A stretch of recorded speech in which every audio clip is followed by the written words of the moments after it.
بلکہ پھینکنے کی بجائے دبانا زیادہ قرین قیاس ہے۔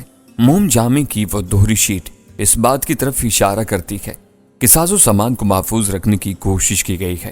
بہرطور اس واقعے کو ابھی ایک طویل عرصہ گزر چکا ہے اور طے شدہ بات ہے کہ پرانا گولہ بارود نئے گولہ بارود کے مقابلے میں کہیں کم خطرناک ہوتا ہے۔ ایسے گولہ بارود کو احتیاط سے ہینڈل کیا جائے تو اس کے پھٹنے کا کوئی امکان نہیں ہوتا۔ اکثر جگہوں سے پچھلی جنگوں میں استعمال ہونے والے ناکارہ یا کارآمد بم ملتے رہتے ہیں۔ لوگ انہیں اٹھا کر گھروں میں لے جاتے ہیں، بچے انہیں کھلونا بنا لیتے ہیں۔ ایسے بم اس وقت تک بے ضرر ہوتے ہیں جب تک ان سے لوہا، پیتل وغیرہ اتارنے کی کوشش نہیں کی جاتی یا بھٹی میں نہیں جھونک دیا جاتا۔ یہ کنویں والی مائن بھی اسی وقت پھٹی ہے جب کسی مزدور نے اس پر کدال سے اندھا دھند ضربیں لگائی ہیں۔ میرا خیال ہے کہ اگر نیچے اتر کر احتیاط سے جائزہ لیا جائے اور چھوٹے اوزاروں کی مدد سے مٹی کھودی جائے تو کوئی وجہ نہیں کہ جو کچھ وہاں ہے بحفاظت باہر نہ آ جائے۔ زرین گل بولا، استاد جی آپ کا بات 16 آنے ٹھیک ہے، لیکن اگر یہ ایسا آسان کام تھا تو ان لوگوں نے خود کیوں نہیں کر لیا؟ وہی لا علمی، میں نے کہا، لا علمی سب سے بڑا خوف ہوتی ہے۔ ان لوگوں کو بس اتنا پتا ہے کہ مائن چلی ہے، مائن کیا ہوتی ہے، کیسے چلتی ہے، ایسی دھماکہ خیز چیزوں کا میکنزم کیا ہوتا ہے، انہیں کچھ پتا نہیں۔ بس خوفزدہ ہیں یہ لوگ، کسی بم ڈسپوزل یونٹ کو بلا نہیں سکتے کیونکہ یہ سارا کام غیر قانونی ہے اور تاریکی میں ہو رہا ہے۔ کنواں صاف کرنے کا کوئی اور طریقہ بھی کامیاب نہیں ہوا۔ اب ان کے پاس یہی حل ہے کہ ایک دو بندوں کی جان کا رسک لے کر انہیں پھر کنویں میں اتارا جائے۔ ہم بہت دھیمے لہجے میں باتیں کر رہے تھے کیونکہ سامنے والے برآمدے اور بغلی راہداریوں میں لوگ چل پھر رہے تھے۔ اس پر اسرار شخص کی تلاش ہنوز جاری تھی جو تھوڑی دیر پہلے جاگیردار قادر زمان کی خوابگاہ سے نکلا تھا اور ٹھیک باڈی گارڈ کی پٹائی کر کے بھاگ گیا تھا۔ بہرطور ہمارے سر پر سے خطرہ ٹل چکا تھا۔ امید نہیں تھی کہ ایک بار کمرے کا جائزہ لینے کے بعد وہ لوگ پھر دروازہ کھٹکھٹائیں گے۔ حقیقتاً بال بچا تھا میں، بلکہ ایک ہی منٹ میں یہ محاورہ 2 دفعہ مجھ پر صادق آیا تھا۔ ایک مرتبہ جب بونے باڈی گارڈ کی بے خطا گولی میرے کان کے پاس سے گزر گئی تھی، دوسری مرتبہ جب میں پیچھے آنے والوں پر صرف 2 سیکنڈ کی سبقت لے گیا تھا اور ان کے برآمدے میں پہنچنے سے پہلے میرے کمرے میں گھس کر دروازہ بند کر لیا تھا۔ یقیناً اس کے بعد بھی قسمت نے یاوری کی تھی، ورنہ کمرے کا معائنہ کرنے والے دونوں باڈی گارڈز میں سے کوئی بھی لحاف اٹھا کر میرا چہرہ دیکھتا تو بحیثیت شاہجہاں مجھے پہچان لیتا۔ تلاش کی سرگرمی اب حویلی کی نچلی منزل اور سامنے والے حصے تک محدود ہو گئی تھی۔ یہ سنسان علاقہ تھا، ایسی جگہوں پر اس قسم کی وارداتیں غیر معمولی سمجھی نہیں جاتی تھیں۔ یوں لگتا تھا کہ اہل حویلی کا دھیان چوری چکاری کی واردات سے آگے نہیں کیا۔ اب کیا پروگرام ہے جناب؟ صفدر نے سگریٹ کا ایک طویل کش لیتے ہوئے کہا۔ 12 بجنے والے ہیں، میرا خیال ہے اب سونا چاہیے، میں نے مسکرا کر کہا۔ میرا مطلب ہے صبح کا پروگرام صبح کے حالات پر منحصر ہے، میں نے سنجیدگی سے کہا۔ میں نے قادر زمان اور ابراہیم کی جو گفتگو سنی ہے اس سے تو یہی پتہ چلتا ہے کہ الل صبح قادر زمان یہاں سے نکل جائے گا، وہ آگے جنگل میں جا رہا ہے اپنے ریسٹ ہاؤس تک۔ کچھ خاص مہمان آ رہے ہیں اس کے، شکار وغیرہ کھیلنے کے لیے۔ اگر حسب پروگرام قادر صبح سویرے یہاں سے نکل جاتا ہے تو ہماری مشکل آسان ہو جائے گی، دوسری صورت میں پھڈا ہے۔ ابراہیم ہمیں قادر زمان کے سامنے لانا چاہے گا اور ہمارا اس سے پردہ ہے۔ پھر کیا کریں گے؟ یہی کہ میں بیمار بن کر لیٹا رہوں گا، تم دونوں اس کے لیے اجنبی ہو، تمہارا کوئی مسئلہ نہیں ہے۔ صبح 7-8 بجے تک ہم بے فکری سے سوتے رہے۔ سب سے پہلے صفدر جاگا اور ہمیں سوتا چھوڑ کر حویلی میں گھوم پھر آیا۔ اس نے ہمیں جگا کر یہ خوش کن اطلاع دے دی تھی کہ 10-15 منٹ پہلے جاگیردار قادر زمان اپنے 6 عدد ساتھیوں اور چند مزدوروں کے ساتھ یہاں سے کوچ کر گیا ہے۔ اس نے بتایا کہ وہ لوگ 3 گاڑیوں میں آئے تھے، ایک بڑی جیپ تھی، ایک لوڈر اور ایک سنی ڈانسن۔ میں بستر پر سیدھا ہو کر بیٹھا تو سر کے پچھلے حصے میں شدید ٹیس اٹھی۔ مجھے یاد آیا کہ رات کی مار دھاڑ میں سر کے پچھلے حصے میں چوٹ لگی تھی۔ یہاں پہلے سے نیم منتمل زخم تھا، یہ غزالہ کا دیا ہوا زخم تھا۔ اس چیز کے حوالے سے غزالہ کی شبیہ میری نگاہوں میں گھوم گئی۔ مجھے لگا جیسے ابھی وہ مری کے جنرل پوسٹ آفس کے سامنے مجسمے کی طرح ساکت کھڑی ہے اور دم بدم دور جاتی ہوئی کار کو دیکھ رہی ہے۔ کوئی عجیب سی ناقابل مرمت شے ٹوٹ گئی تھی میرے دل میں۔ میری سمجھ میں نہیں آ رہا تھا کہ یہ کیا شے ہے۔ مجھے شاہجہاں سے جہانی استاد بنے 7 برس سے اوپر ہو چکے تھے۔ ان 7 برسوں میں ایک بار بھی نہیں پچھتایا تھا، لیکن نہ جانے کیوں چند دن سے ایک پچھتاوا سا میرے دل میں گھر کر رہا تھا۔ دماغ کی نازک پرتوں پر بار بار یہ سوچ اپنی آئینی انگلیوں سے ضرب لگاتی تھی، مجھے اس وقت رک جانا چاہیے تھا۔ وہ تنہا تھی، وہ ایک عورت کی زندگی کا سب سے نامہربان لمحہ تھا، اور اس انتہا کے بعد ایک نئی کیفیت کی ابتدا ہو چکی تھی۔ دروازے پر ہونے والی دستک نے مجھے خیالوں سے چونکا دیا۔ صفدر نے کھڑکی کا پردہ سرکا کر دیکھا، باہر ملازمہ تھی، ناشتے کا پوچھنے آئی تھی۔ صفدر نے کھڑکی سے ہی جواب دیا، ہماری بھوک تو ہر وقت چمکی رہتی ہے شہزادی، پوچھا نہ کر، بس اپنے سمیت جو کچھ ہے لے آیا کر۔ چلتی پھرتی لڑکی تھی، اسے صفدر کا چلتا پھرتا انداز برا نہیں لگا، نخرے سے بل کھا کر واپس چلی گئی۔ رات کے خالی برتن ابھی کمرے ہی میں پڑے تھے۔ دخترے انگور کا آدھا رس رات زرین گل نے چوس دیا تھا، آدھا ابھی بوتل میں ہلکورے لے رہا تھا۔ میں نے یہ بھی آتش دان میں انڈیل کر بوتل خالی کر دی۔ تھوڑی دیر میں ایک جہازی سائز ٹرے میں بڑا بارونق ناشتہ ہمارے سامنے تھا، نمکین اور میٹھے انڈے، حلوہ پوری، دیسی گھی کے پراٹھے اور گرما گرم چائے۔ میں نے زیر لب کہا، زرین گل ڈٹ کر کھا لو، یہ ہمارا آخری ناشتہ ہے۔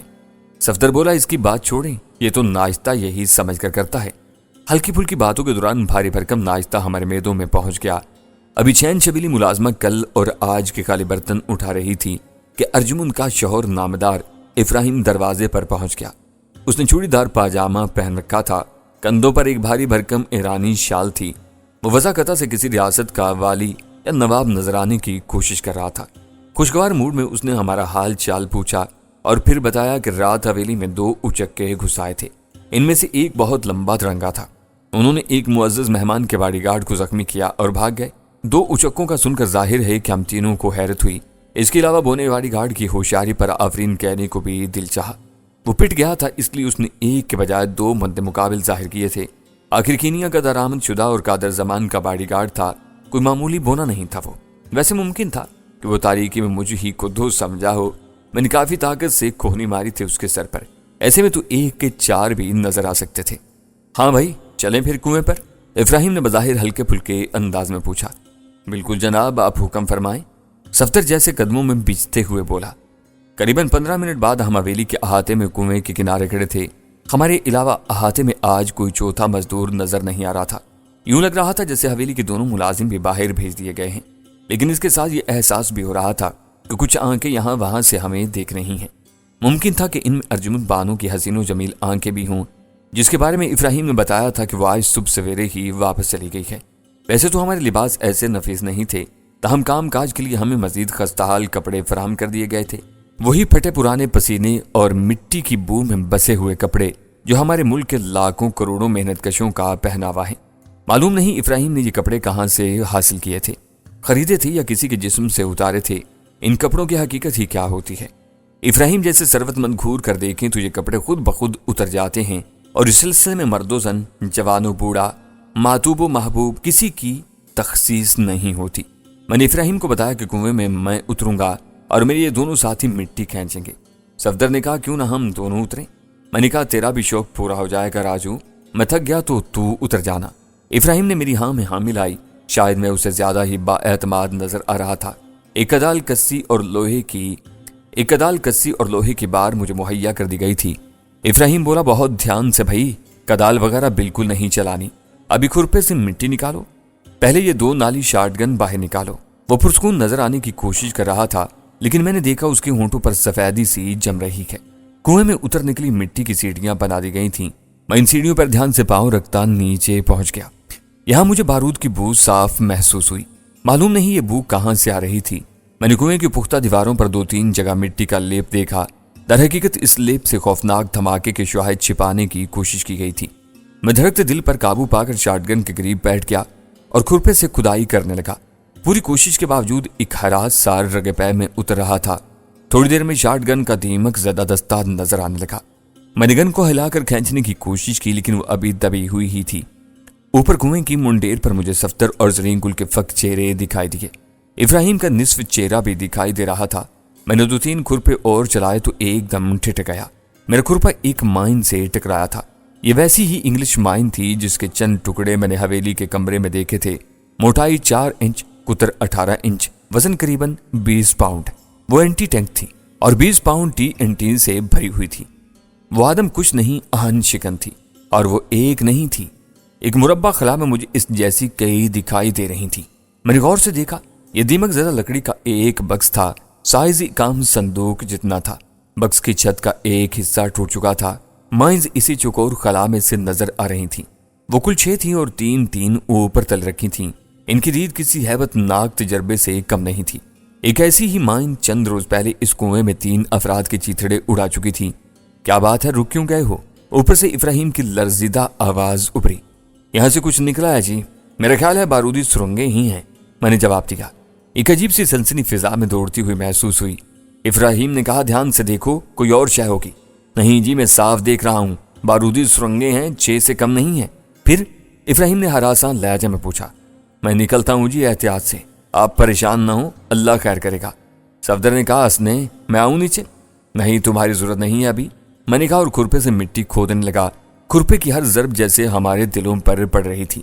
8-10 منٹ میں ہم نے بکس کے ارد گرد سے مٹی ہٹا دی۔ اب اس میں پڑی ہوئی مائنز واضح طور پر دکھائی دے رہی تھی۔ جیسا کہ میں بتا چکا ہوں، جیل خانے سے قبل میں بے حد طوفانی زندگی گزار رہا تھا۔ پاکستانی اور ہندوستانی پنجاب میرے اور میرے حریفوں کے لیے میدان جنگ بنے ہوئے تھے۔ انہی پراشوب دنوں میں مجھے چند ماہ رینجر کے ساتھ گزارنے کا اتفاق ہوا تھا۔ ہم 15 افراد اکویران چیک پوسٹ پر پھنس گئے تھے اور مسلسل 16 ہفتے تک نکل نہیں سکے تھے۔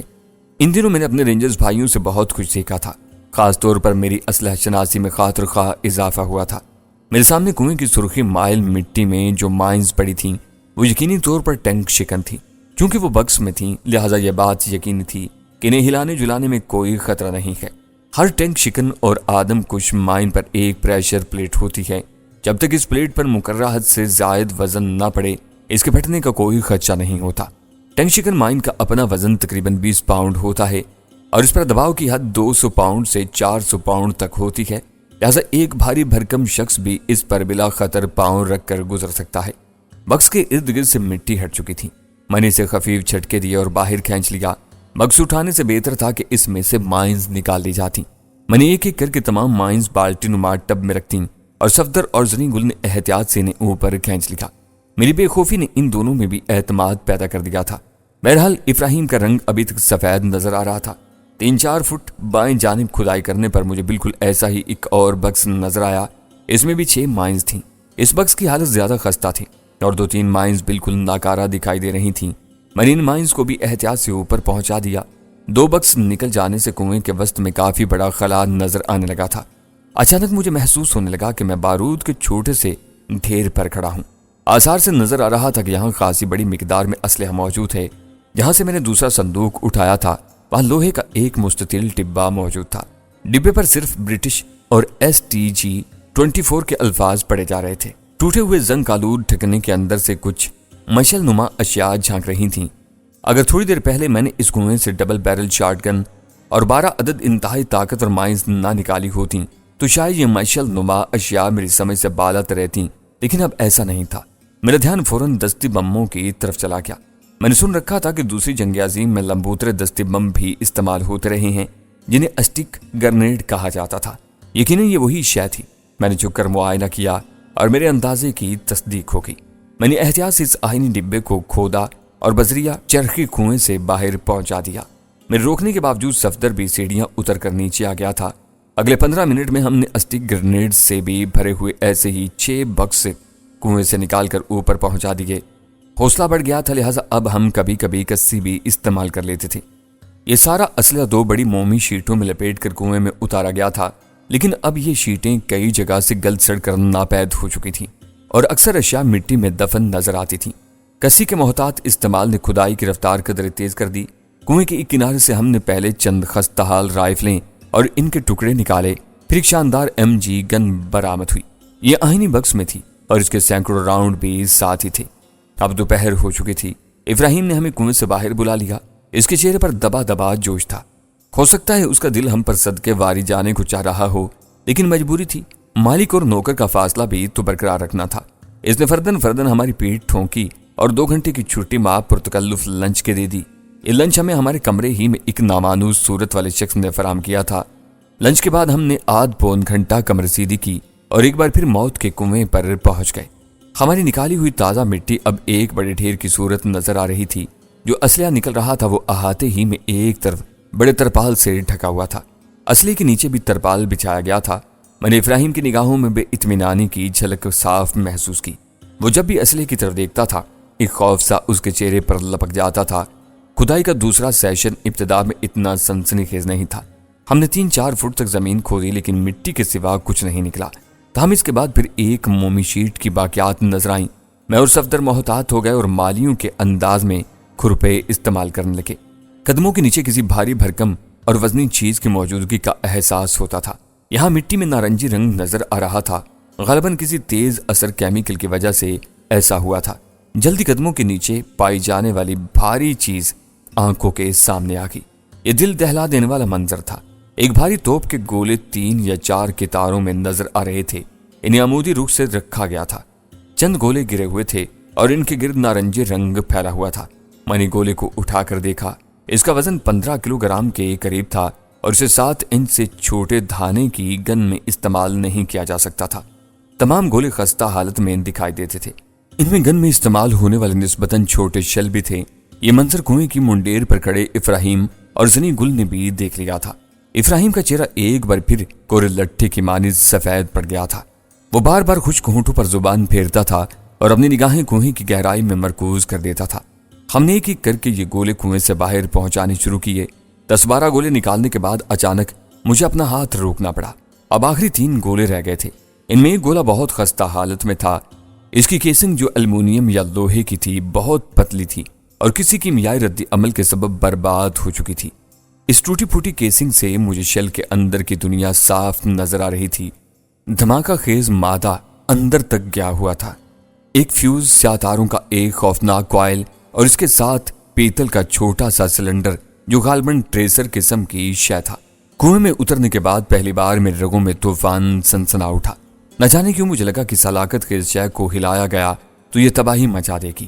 اگر چند روز پہلے اس کنویں سے نکلنے والی مائن پھٹ سکتی تھی تو یہ شیل بھی بلاسٹ ہو سکتا تھا۔ ممکن تھا کہ اس مائن کے ساتھ بھی کچھ اس قسم کی ٹوٹ پھوٹ ہو چکی ہو۔ صفدر بھی اس شیل کو دیکھ کر نروس سا نظر آنے لگا۔ بولا، اس کو ہلانا کچھ خطرناک سا لگ رہا ہے جی۔ ہم دونوں کام چھوڑ کر باہر آ گئے۔ افراہیم کو صورتحال بتائی۔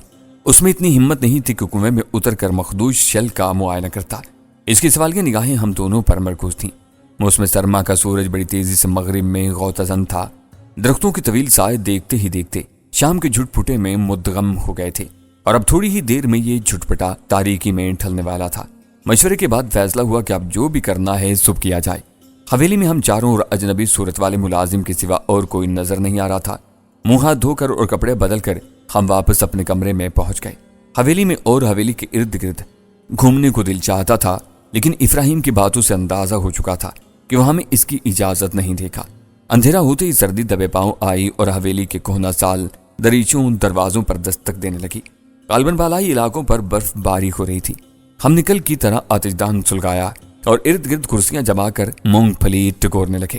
صفدر نے گمبھیر لہجے میں کہا، آخر یہ چکر کیا ہے شاہجہاں صاحب؟ لگتا ہے کسی بہت خاص چیز کی تلاش میں ہے یہ لوگ۔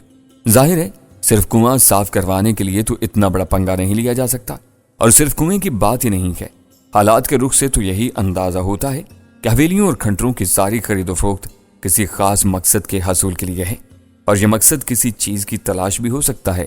صفدر نے بات آگے بڑھائی۔ بالکل ہو سکتا ہے، میں نے جواب دیا۔ ہم دونوں نے ایک ساتھ سگریٹ کا کش لیا۔ دھوئیں کے ساتھ ایک عجیب سنسنی سی فضا میں پھیلتی ہوئی محسوس ہوئی۔ ایک لمحے کے لیے ہمیں یوں لگا جیسے ہم بحر الکاہل کے ویران جزیروں کے گرد گھومتی ہوئی کسی کہانی کے کردار ہیں اور کسی گمشدہ دفینے کی بات ہی کر رہے ہیں۔ ایک بات تو بالکل سامنے ہے، صفدر بولا، جو کچھ بھی ڈھونڈا جا رہا ہے وہ اتنا گراں قدر ہے کہ اس کے لیے لاکھوں روپے کی زمینیں اور حویلیاں وغیرہ خریدی جا رہی ہیں۔ پھر ان حویلیوں میں اس شے کو کھوجا جا رہا ہے۔ یقینی بات ہے کہ جیسے اس حویلی میں کھدائی ہو رہی ہے، دوسری حویلیوں میں بھی ہوئی ہوگی۔ یہ بھی ممکن ہے کہ صرف ایسی حویلیاں یا کھنڈر خریدے گئے ہوں جن میں کنویں موجود ہیں۔ اور میرے ذہن میں ایک اور بات آ رہی ہے شاہجہاں صاحب، صفدر نے کہا، اور اس کی کشادہ پیشانی پر گہری لکیروں کا جال سا پھیل گیا۔ کہیں یہ کوئی نوادرات وغیرہ کا چکر تو نہیں ہے؟ اس کام میں بھی لوگ آج کل بڑا پیسہ بنا رہے ہیں۔ ابھی پچھلے دنوں یوگنڈا کی فرم کا اسکینڈل خبروں کا موضوع رہا ہے۔ اس فرم نے $3.5 کروڑ کے نوادرات ناجائز طور پر فروخت کیے ہیں۔ میں نے سگریٹ کا گہرا کش لیا۔ تمہاری والی بات ایسی ناممکن بھی نہیں ہے۔ یہ دونوں میاں بیوی اس قسم کی مہم جوئی کے خاصے شوقین دکھائی دیتے ہیں۔ ایسے شوقین لوگوں کو اکثر کہیں نہ کہیں سے کوئی دلچسپ کھوج بھی ہاتھ آ جاتا ہے۔ اگر ایسی بات ہے تو پھر نوادرات کا یہ ذخیرہ بہت نایاب اور بہت بڑا ہونا چاہیے۔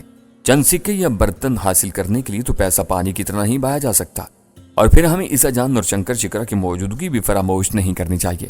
اگر ایسے ٹاپ اسٹار بدماشوں کو ہائر کیا گیا ہے تو پھر یہ معاملہ کروڑوں کا ہوگا، اور یہ بھی ممکن ہے کہ کوئی اور پارٹی یا پارٹیاں بھی اس چکر میں ہوں۔ لیکن دل کی بات میرے ہونٹوں پر آتے آتے رہ گئی۔ لیکن کیا؟ صفدر نے تیزی سے پوچھا۔ میرے فکرے میں یہ بے محل فل اسٹاپ اسے کتنی پسند نہیں آیا تھا۔ میں نے آتش دان کی آگ سے نیا سگریٹ سلگایا اور ایک گہرا کش لیتے ہوئے کہا، معلوم نہیں کیوں اس نوادرات والی بات پر میرا دل نہیں جم رہا۔ آثار قدیمہ کے شیدائی اور نوادرات میں دلچسپی لینے والے لوگ کچھ اور ٹائپ کے ہوتے ہیں۔ ایک آرٹسٹ ٹچ ہوتا ہے ان کے رویے میں اور کام میں۔ بے شک وہ یہ سب دولت کے لیے ہی کرتے ہیں، لیکن ان کے کرنے اور ان کے کرنے میں بہت فرق ہوتا ہے۔ آپ نے اس حوالے سے کوئی خاص بات نوٹ کی ہے؟ صفدر نے پوچھا۔ نہیں، خاص بات تو نہیں، لیکن مجھے 80% یقین ہے کہ مسٹر اور مسز ابراہیم وہ نہیں جو دونوں خود کو ظاہر کر رہے ہیں۔ وہ الو کی پٹی تو 100% کسی بہروپیے کی نسل سے ہے۔ کوئی نقاب اوڑھ رکھا ہے ان دونوں نے چہرے پر، لیکن ابراہیم تو علاقے کی جانی پہچانی شخصیت ہے۔ یہ لوگ مدتوں سے یہاں آباد ہیں، صفدر نے کہا۔ میرا مطلب شخصیت سے نہیں، رویے سے ہے صفدر، میں نے جواب دیا۔ یہ میاں بیوی اپنے رہن سہن اور عادات سے باور کرا رہے ہیں کہ انہیں قدیم چیزوں سے عشق ہے۔ تم نے دیکھا ہی ہے، ان کے لباس، زیورات، رہائش و آرائش، ہر چیز میں قدامت پسندی کی جھلک نظر آتی ہے۔ لیکن یہ قدامت پسندی قطعی مصنوعی ہے۔ غالباً قدیم حویلیوں کی خرید و فروخت کا جواز مہیا کرنے کے لیے انہوں نے یہ ڈھونگ رچا رکھا ہے۔